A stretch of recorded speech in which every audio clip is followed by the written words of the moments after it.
Assalamualaikum warahmatullahi wabarakatuh. Hai teman-teman, di sini saya ingin menjelaskan mengenai materi uncertainty on business. Uncertainty on business atau ketidakpastian bisnis. Definisi dari ketidakpastian bisnis adalah peristiwa yang tidak dapat diprediksi atau dipengaruhi oleh apapun yang dapat menyebabkan dampak negatif. Lalu penyebab ketidakpastian bisnis dibagi menjadi 5, yakni perubahan politik, perubahan ekonomi, perubahan teknologi, perubahan lanskap lingkungan, dan perubahan peraturan jenis baru. Lalu, apa bedanya dengan risiko? Perbedaan risiko dan ketidakpastian. Risiko di sini adalah situasi yang dapat diprediksi, diukur, dan dapat dikendalikan. Contohnya pemilihan umum. Dan ketidakpastian di sini adalah peristiwa yang tidak dapat diketahui dan hasilnya tidak dapat diukur serta sulit diprediksi atau dikendalikan. Contohnya pandemi COVID-19. Lalu di sini juga ada tingkat ketidakpastian. Tingkat ketidakpastian dibagi menjadi 4. Yang pertama, predictable future, alternate future, a range of future, dan true uncertainty.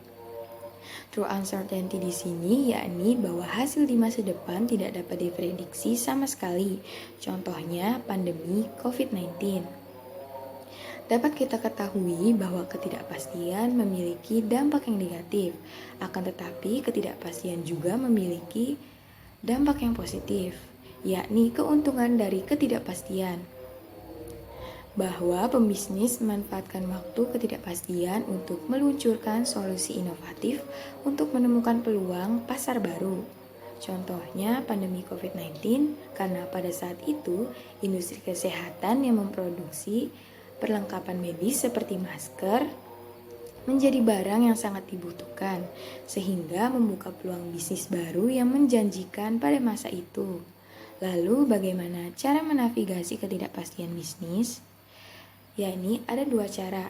Yang pertama, menyusun strategi bisnis. Contohnya itu dengan merevisi rencana operasi agar fleksibel dan dinamis. Yang kedua, tetap agile dan lean. Agile di sini memiliki contoh bersifat adaptif, kreatif, dan tangguh saat menghadapi perubahan dan ketidakpastian. Lean di sini memiliki contoh menyediakan produk berkualitas kepada pelanggan. Jadi, kesimpulan dari materi yang disampaikan bahwasannya menurut Kamyar Mohades yang namanya bisnis pasti akan selalu menghadapi yang namanya resiko dan ketidakpastian. Untuk menangani resiko dan ketidakpastian, harus didukung oleh pola pikir dan persiapan yang tepat.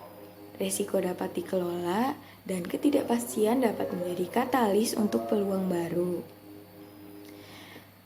Berikut penjelasan saya mengenai uncertainty on business atau ketidakpastian bisnis. Kurang lebihnya mohon maaf. Wassalamualaikum warahmatullahi wabarakatuh.